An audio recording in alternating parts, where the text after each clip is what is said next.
On today's Mega News, I hope you aren't tired of those dive armors yet, because here comes Dive Armor 2.0 Electric Boogaloo, baby! And since I'm back from vacation, I'm going to give my own thoughts on some of the Bound Network Legacy Collection news that have come out recently, and even some new bits of info as well. With that said, let's go!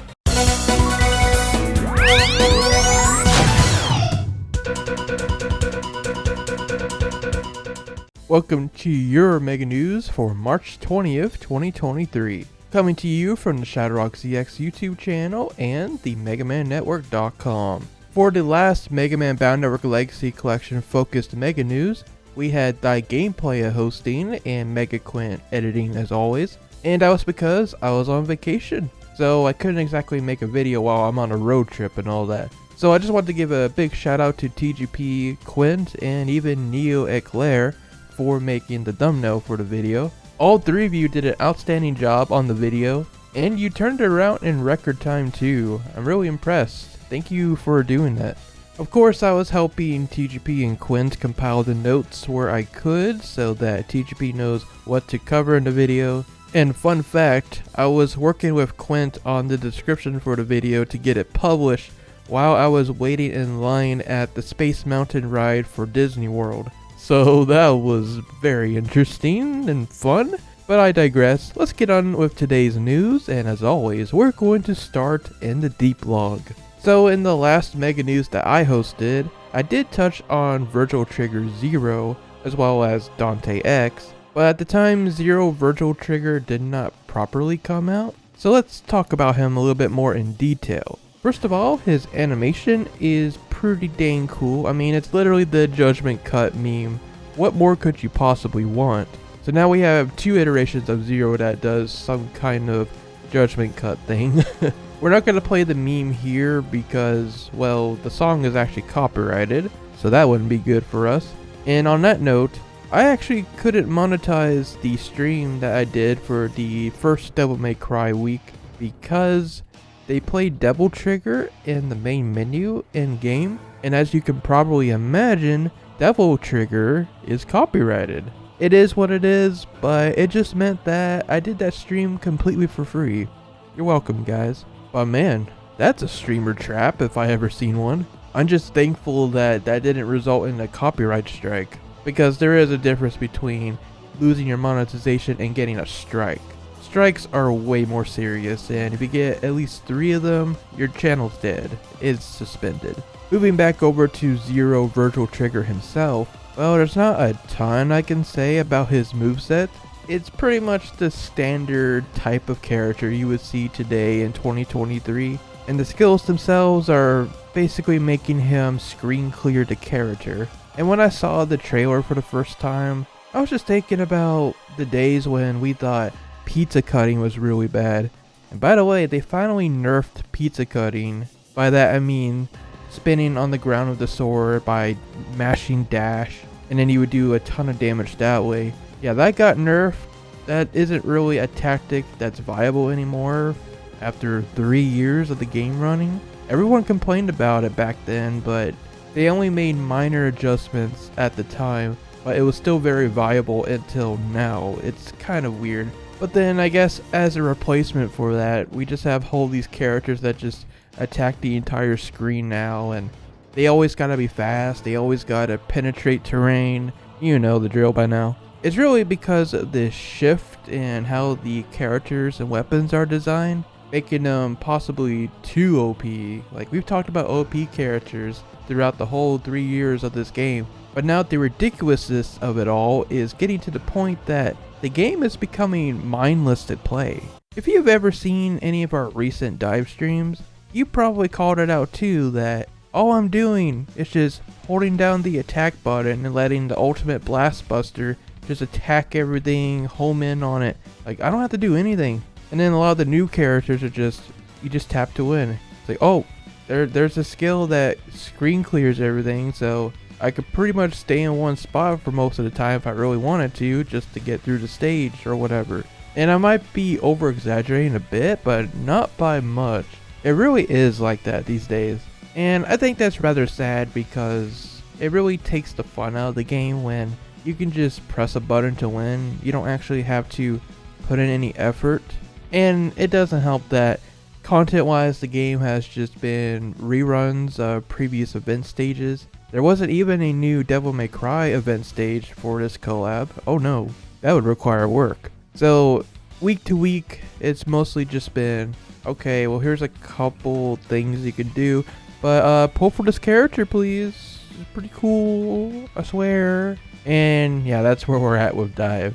Now enter the next new character, and I really do mean next, because you guys know that the very first DiVE armor we ever got was DiVE Armor X. Oh, how naive I was to think that DiVE armor would have been exclusive to X, maybe Zero Axle, but no, everybody has to have a DiVE armor, right? Well, the original DiVE armor wielder is going to get an upgrade this week, in fact, and he's going to transform into, and I quote, next DiVE Armor X. So if the first DiVE Armor X was kind of like the standard armor for the game, next DiVE Armor X could be seen as the Ultimate Armor X for DiVE. This new DiVE armor even has some motifs design-wise that call back to Ultimate Armor X, such as the fact that the Buster has fins on it. Let's look at his skills real quick, and then I'll give you my overall thoughts on this character and what it means for the game. So skill 1 is the DiVE Stock Charge Shot. It's kind of like Fourth Armor X's shots, except now it's just a giant beam of destruction. You can fire 4 shots in total, and when you hit a target, a plasma field is generated. And as always, X does not take any damage while using the charge shot. So the Stock Charge Shot is kind of combining the best of both worlds of the Fourth Armor, Ultimate Armor, and the previous DiVE armor's charge shots. Then skill 2 is Super Giga Crush. It's literally Second Armor X's Giga Crush, but perhaps a bit more powerful. And of course you take no damage while the skill is in use.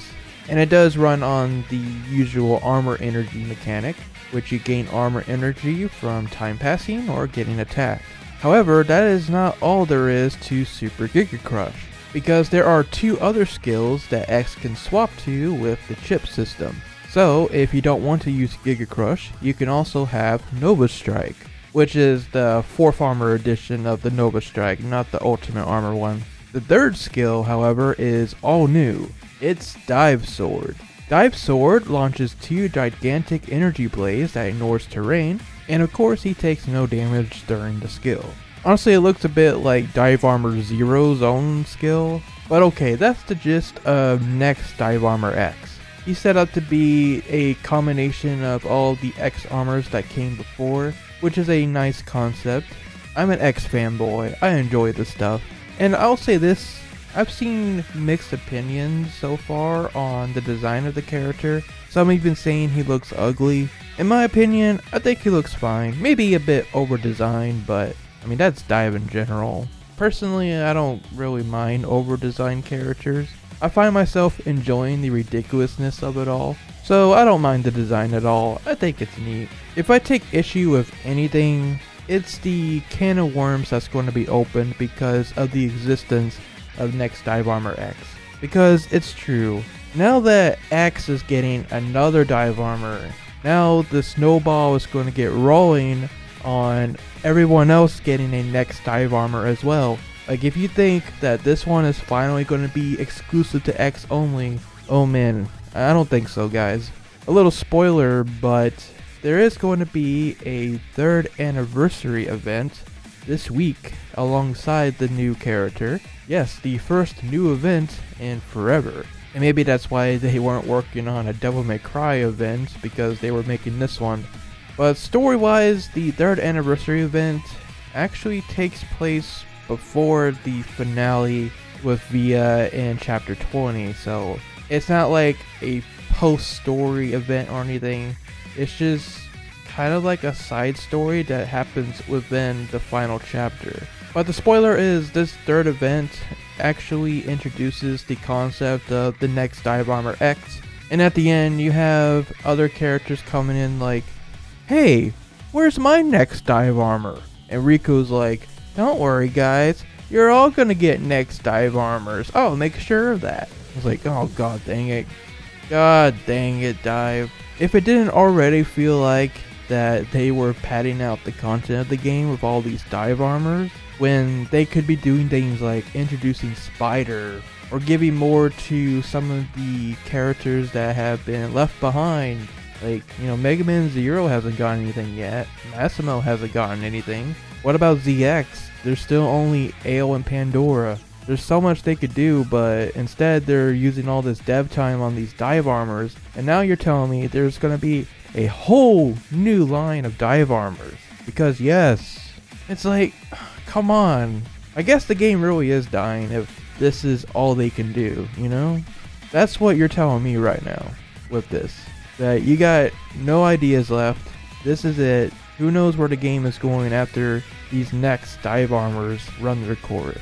But I will say, there is a good reason why Next DiVE Armor X specifically exists. And that's because the original DiVE Armor X was the very first one. And there was, you know, maybe like half a year or so of a gap between DiVE Armor X and DiVE Armor Zero, which was the next one. And that's when they started doing them back to back to back. But that first DiVE Armor X, he is so old now. And by old, I mean like a year tops. Probably not even a year. But by the game standards, he's so old now that he's already been power crept by everything that came after. So, yeah, DiVE Armor X, don't get me wrong, he's still great for Jacob Elevator and all that. Though even that is not an accomplishment anymore. But from a PvP perspective, DiVE Armor X is no longer relevant. He hasn't been for a long time. So that's where next DiVE Armor X comes in, because we gotta retrain DiVE Armor X to give him all of the modern buffs and all of the skills that screen clears everything. We gotta bring him up to the standard of what a DiVE character looks like today, which is the same reason why we got that S rank S-Class Hunter X a while back, because it's just normal X but a modern version of him with all of the skills that you would expect from a character in this year. Same concept, except at least we got a new design out of it too. The only issue is they're so worried about keeping up these characters with all the power creeping going on. But you know what's gonna happen if this game does go on for another year or two. It's gonna get to the point where the power creeping has gone so far that even this next DiVE Armor X we're looking at right now is gonna be irrelevant one day. And we're just gonna go through the cycle again. Or the game dies, whichever comes first. Yeah, that's my rant in a nutshell, but this game's a mess. Apparently it did well enough for Capcom to say it did well in their financial reports in the past. But it is feeling like it's run its course. And I wouldn't be surprised if we see end of service. If not by the end of this year, then maybe next year. That's my prediction. Heck, I got a conspiracy theory.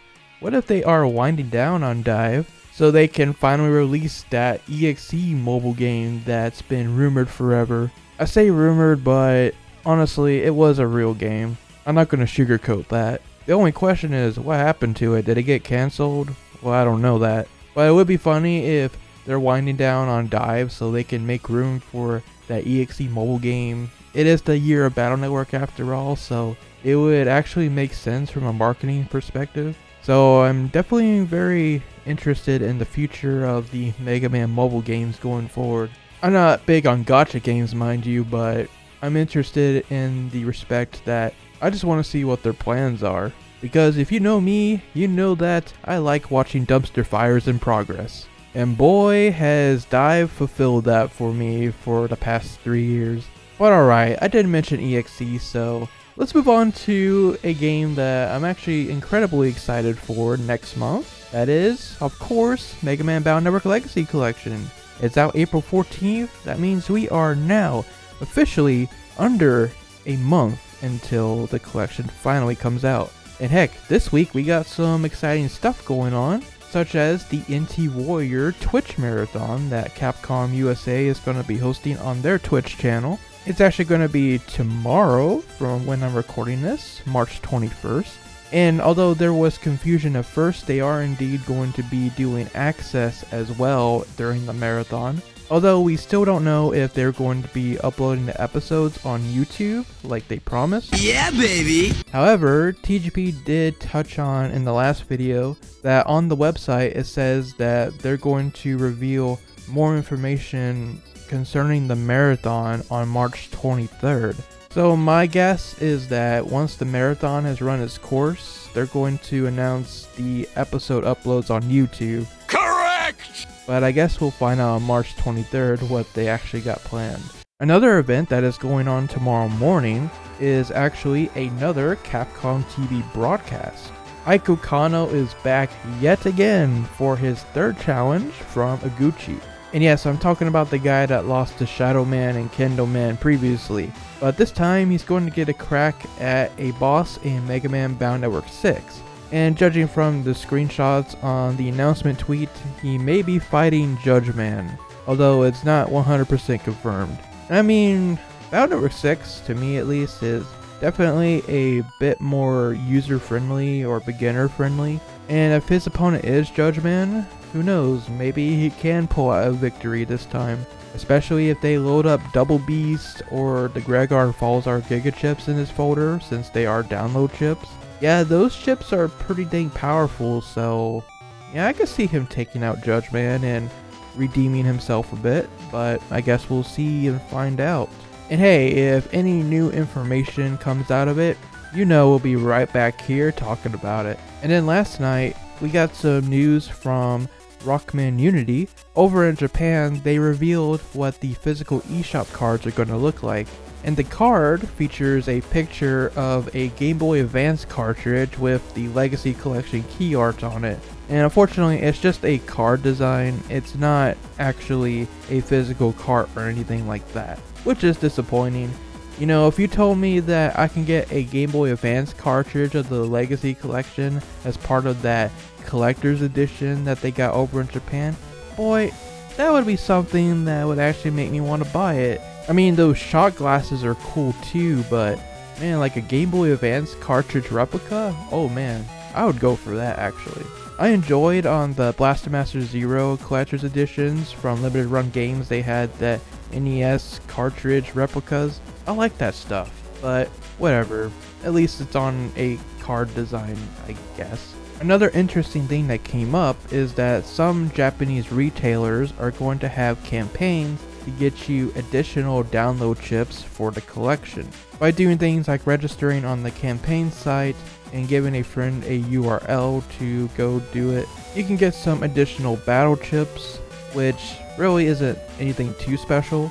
If anything, it just gives you early access to some Navi chips and chips that allow you to form program advances early on, instead of having to grind for them in game. But don't get me wrong, like none of these download chips are things that are exclusive to that. You can still obtain these chips by playing the game normally, so you're really not missing much. But yeah, if you're in Japan and you do this campaign, you can get the Roll and Gutsman chips for EXE 1 through 4, Roll and Kernel for EXE 5 through 6, the Proto Man chip for all 6 games, and then we have the Program Advance Debut chip set that gives you the Guard and Dash Attack chips for EXE 1 through 3, Air Hockey chips for EXE 4 through 6, Gutsman version 1 for EXE 1 through 3, and Air Hockey 1 and a third code. As you could probably imagine, these chips will allow you to form the Guts Shoot Program Advance, quite a funny one for Volume 1, and the Pit Hockey Program Advance in Volume 2.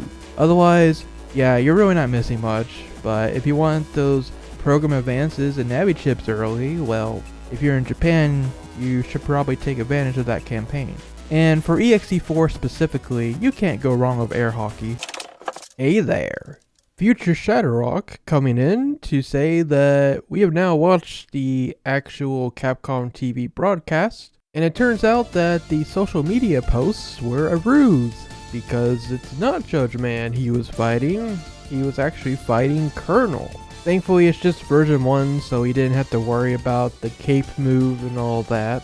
So during the fight, we got a glimpse of the Double Beast and Falzar Giga chips. As I predicted, the download chips were indeed there, and you know what? Kano actually used it this time. Good for him. We also saw that he was using some of those campaign chips, like the Proto Man battle chip, which should not be in his folder at this point in the game, since usually you can't fight Proto Man until the very end of the game.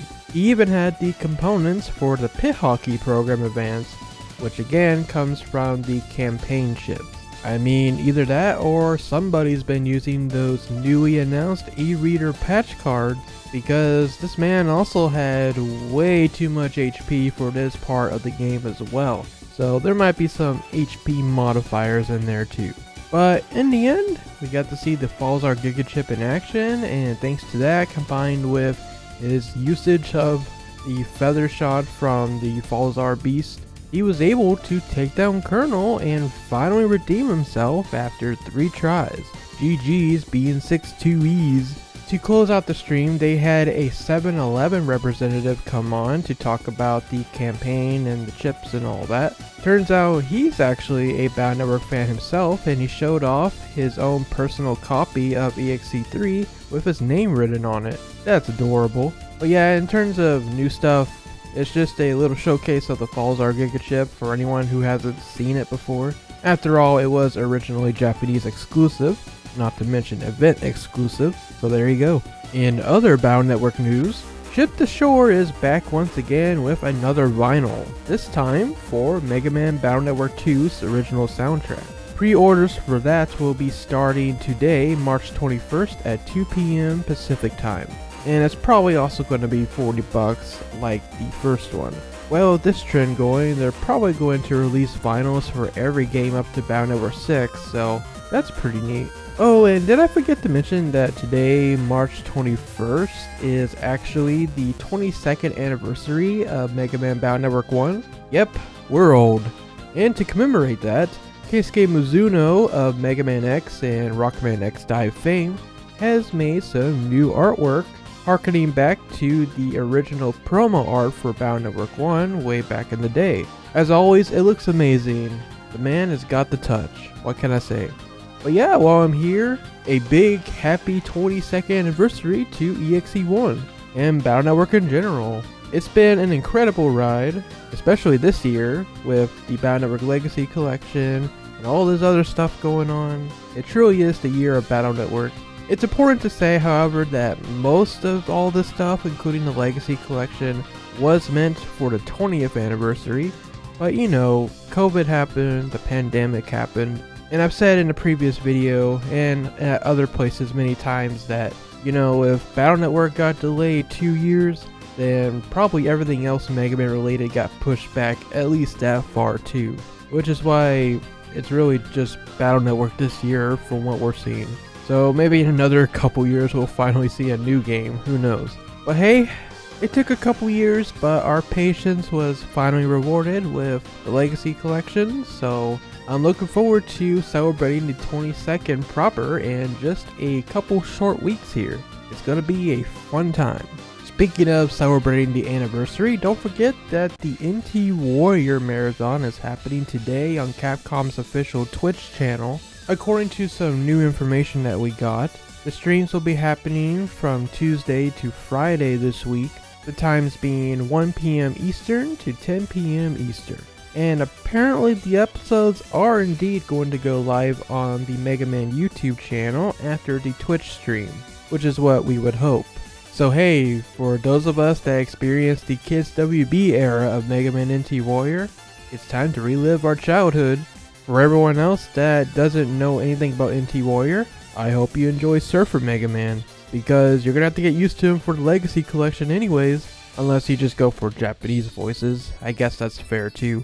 Before I go, because it relates to Battle Network, I want to give a shout out to my friend ColeFam. Some of you guys know him. This month he's been doing his usual Mega March festivities, and as always, I've been a part of it. The theme for this month, in commemoration of the year of Battle Network, is he is having a bunch of us come on and talk about the differences between the classic or X designs of the characters versus their EXE counterparts. And I ended up doing a good chunk of episodes with him. I think the most out of the other guests. Oh, and it's a nice little bonus. He actually got Andrew Francis to do a little cameo for him. I may or may not be the reason why that Andrew Francis ended up saying "yeah baby" once again in 2023. Basically, the cameo was all ColeFam's idea, but he approached me asking, what should Andrew Francis say for the intro of the Mega March? Like, what is NT Warrior Mega Man's catchphrase? And I'm like, I don't know, yeah baby? And so, there it was. I'm sorry, or you're welcome. If you want to check out the Mega March festivities on his channel, I'll leave a link to that in the description below. Alright, I'm gonna pass it on back to past ShadowRock now, so see ya. But for now, I wanted to take a step back and give you some of my own thoughts on the information from the recent Capcom Spotlight, which we already covered in TGP's video, but I wasn't around to really talk much about it, so here it is. First of all, obviously, I'm super excited to finally get patch card support confirmed for the collection. That was one of my biggest predictions that I made in the last video I hosted talking about the Spotlight. So I'm happy to see that for sure, because again, the mod cards and patch cards, whatever you want to call them, is an actual tournament format, especially on the Japanese side of things. So to actually have a filter toggle for playing with the patch cards online is really cool, and if you don't want to play with the patch cards, you can still turn it off for matchmaking, so you don't have to deal with that if you don't want to. I'm glad they included that option, especially since when you throw in patch cards into the mix, things get really wacky and broken. Don't get me started on Roll Soul like TGP did. But one thing that we didn't talk too much about in regards to the patch cards is that they do enable some things for EXE6 specifically that those of us that played the English release may have taken for granted. The big one obviously is the last 10 BBS requests that you can do in the original English version. Straight off the bat, you don't have to do anything special to unlock them other than completing all the other requests. And of course, doing those last 10 requests unlocks Proto Man FC as an additional boss. However, originally in the Japanese version of EXE6, you actually did need to use the e-reader patch cards to unlock those extra requests. But thankfully, since Capcom is including the patch cards anyway, we can just activate that card right off the bat and everything's all fine and dandy. However, there's still one more issue that is specific to EXE6, the Japanese version, and this is something that everyone's been worried about ever since it was announced that all of the games in the Legacy Collection are based on the Japanese releases. And of course, for those of you in the know, I'm talking about the Anubis Lockout. You may or may not know that EXE6 has 3 additional maps compared to the English version because they were cut. Those were the first graveyard area. Yeah, the one in the English version was actually Graveyard 2. EXE6 also only has Undernet 3 and the Immortal area, which is the Boktai stuff. We'll get to that. But because of the inclusion of the 3 additional maps, that does change up the locations of some of the chips and viruses that you can find throughout the game, because since the maps were cut in the English version, they had to change some of those encounters and chips around. So, in the Japanese version only, if you accept the self-request BBS request that has you forming the Poison Pharaoh program advance, well, that PA requires the Anubis chip. And where do you get that in the Japanese version? In Graveyard 2. How do you get the Graveyard 2? Oh, it's rather simple. You just have to get through this door that requires all the Mega Chips to open. And how do you get all the Mega Chips? Well, that's going to require defeating all the Net Navis, but you also need to get all the Proto Man battle chips, right? And well, if you want EX and SP, you gotta fight Proto Man SP. And how do you unlock Proto Man SP? You gotta complete the bottom 25 quests on the request BBS. So if you find yourself stuck in the self-request BBS quest because you can't get the Graveyard Area 2 to get the Anubis chip, well, now you're boned, because now you can't unlock Proto Man SP to get those Mega Chips, and you can only accept one quest at a time, so you can't go back on it now. So you're only left with a couple options. One, abuse the Greentown chip trader for dear life and hope you get Proto Man EX, and then try to get a gold mystery data in Graveyard 1 for Proto Man SP. That's a lot of work. Or 2, just trade with a friend to get yourself out of the situation. However, because Capcom is giving us the patch cards, they do have an answer for this, and that is the Chod's Duty e-reader item card, which does give you all the Proto Man ships that you need. So that's nice. Now you can simply do the item card if you ever get stuck in that fashion.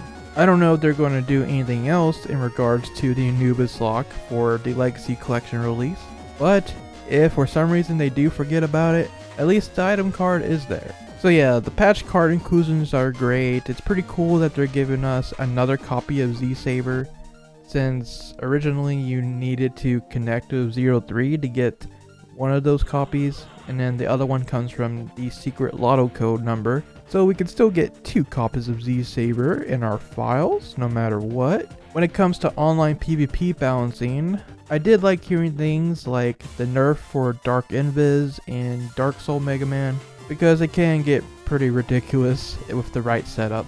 I liked hearing about all the ranks that go up to Omega, pretty neat. Although, I find myself wishing they did a little bit more with the balancing. Maybe they still have more stuff to announce or for us to discover when the game comes out. But especially for a ranked mode, I was hoping they do something more for nerfing certain things, like Roll Soul, for example, or some of the broken chips and program advances out there, especially for the earlier games. Like EXE6 itself is basically fine, but some of the earlier games could use additional adjustments, such as what happened to Dark Invis.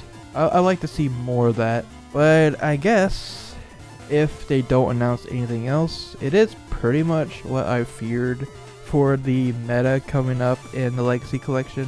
It's going to be a free-for-all, every man for themselves. It's like TGP said, this ain't Smogon rules, this ain't N1GP rules, this is a street fight, and anything goes. And yeah, from a competitive standpoint, that sucks. You definitely don't want a metagame where one strategy is the best of them all, especially for those earlier games. But it seems like that might be the case going into the Legacy Collection, so I've always said this, but even after the Legacy Collection comes out, I'm pretty sure N1GP with their own rollback netcode and all that is still going to be like the place to go to if you want like a fair, balanced place to play a Battle Network, especially with those better Battle Network 3 mods and all that. Like, that's still all going to be there, and people are definitely still going to be playing those even after the Legacy Collection. It's just that the Legacy Collection is going to represent the officially sanctioned way to play competitive Battle Network online, with all of its flaws and faults along with it, apparently. But again, I could be wrong. There might still be some things we don't know yet, and if there is, I'm looking forward to finding out. Hopefully those review codes will be coming out for the Legacy Collection before long, so we ourselves can start digging into all this stuff to report to you guys. Because I'm telling you now, if I do get to review this game early, my review is not even going to be like, oh well, this game sucks and this game's good, and no. I already made that video back in January. You can watch that video. My review is going to be, alright, here is what was actually changed game to game. Here's what's the same, and if I'm even able to play online during the review period, well, here's what online is like. That's the review. It's gonna be like a big ol' changelog of what they actually did. That's my promise to you guys. But only if I get the game early. If I don't, well, I guess we're just gonna have to figure all that out ourselves on live stream and all that. Anyway, I did want to touch on the Boktai stuff as well. Although there wasn't a trailer for it, Iguchi did finally address Boktai.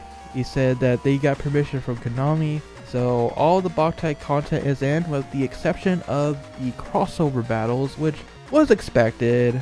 Unfortunate, but expected, since it did require connecting to the actual Boktai games, and well, this collection doesn't include those games. However, it was interesting that you can still get crossover points for playing PvP, specifically ranked battles, they said.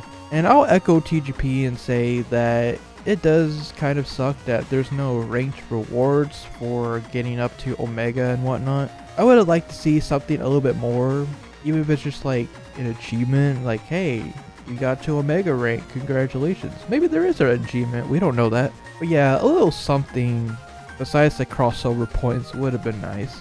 Maybe not like super exclusive battle chips, because then that would lock out content for single player people. But something, man, something. But at least we have the crossover points as a incentive to play ranked. So, well, it's better than nothing, right? Oh, and I love the confirmation that they have, quote, newly translated stories for the Boktai stuff, which, you know, they're talking about the EXE6 Boktai event, which was never officially translated into English before. There's already a fan patch for that out there that we've covered on the channel before, and heck, Neo's been live streaming it on this channel the last few weeks. But this will be the first time that Capcom themselves translate the story.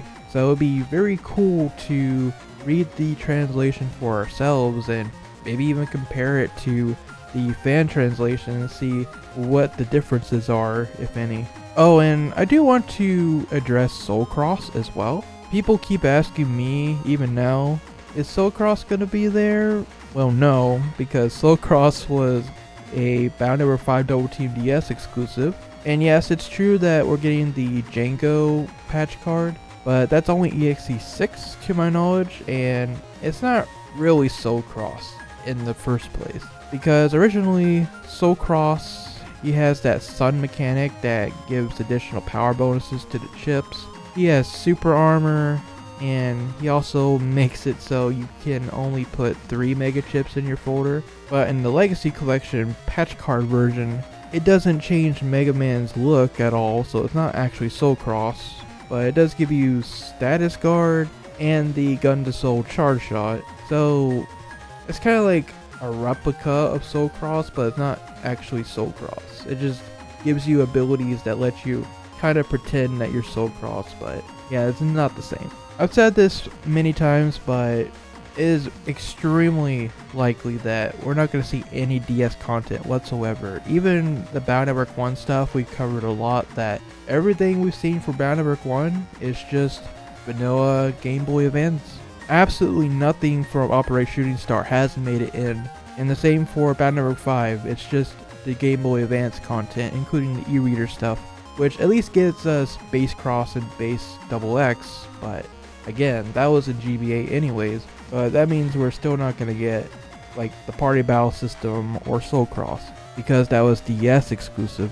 I just wanted to make that clear. Last but not least, I wanted to touch on Buster Max mode. And yeah, at first, you might think, oh well, this is just Rookie Hunter mode, right?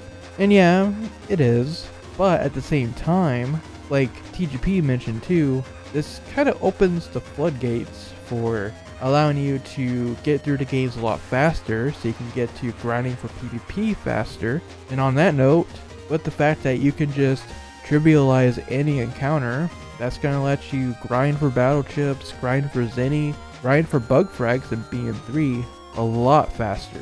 And in some cases, it may be useful for grinding for those style changes too. Although, it remains to be seen if using your Buster a lot will just end up getting you gut style all the time anyway. So you might want to be careful about that at least. But if you're just upgrading the style, it would be perfect. After all, Bound at Work 3 requires you to grind out all of the styles, and you definitely need custom and team style to actually 100% the game and get all those special chips. So Buster Max mode is definitely going to make it a bit easier and faster.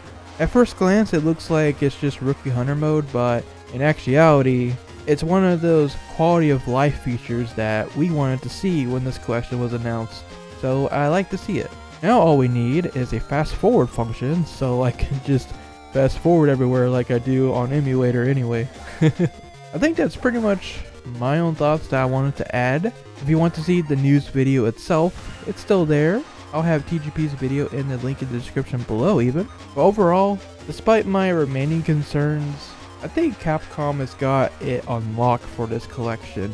They clearly put in way more effort into this collection than we could have ever possibly imagined, and I think they deserve a major kudos for that. Like, online net battles is one thing, yeah, that already is like, wow, they're really going all in. But then you tell me that you got Bogtai still in. We're gonna get to experience all the Japanese content for the first time, basically in EXE6. You're also telling me that the patch cards are all in too? Like, all we're missing now really is the Battle Chip Gate and the Beast Gate, which is actually tied to a title screen icon in EXE6, where you take on base SP using all of the different SP versions of your Link Navi. So I hope they didn't forget about the Beast Gates. But that's it, man. I can't think of anything else besides more PvP changes that they could possibly do for this collection to make it even better. And that's exciting. That is genuinely exciting. This collection may be the best one yet, like I've said. Of course, final judgment will come with the review, but it's looking good so far. Of course, DS stuff would be nice too, but I didn't expect it anyway. With that all said, we're going to wrap it up for today's Mega News. As always, stay tuned to ShadowRockZX for all things Mega Man, including more on the Bound Network Legacy Collection, and more on the continuous dumpster fire that is Rockman X DiVE, because, well, we gotta cover it all. In the meantime, I would like to thank you all for watching, and as well, a big thank you to all of our ShadowRockZX channel members, including SA class supporters X Black, Adversatrix, Spazer, GA class supporters Adrian Cauldron and Austin Buford, and our Ultimate Hunter class supporters Element123 and Vile Syndrome. Thank you all once again, and until the next one, rock on, have yourselves a great day or night.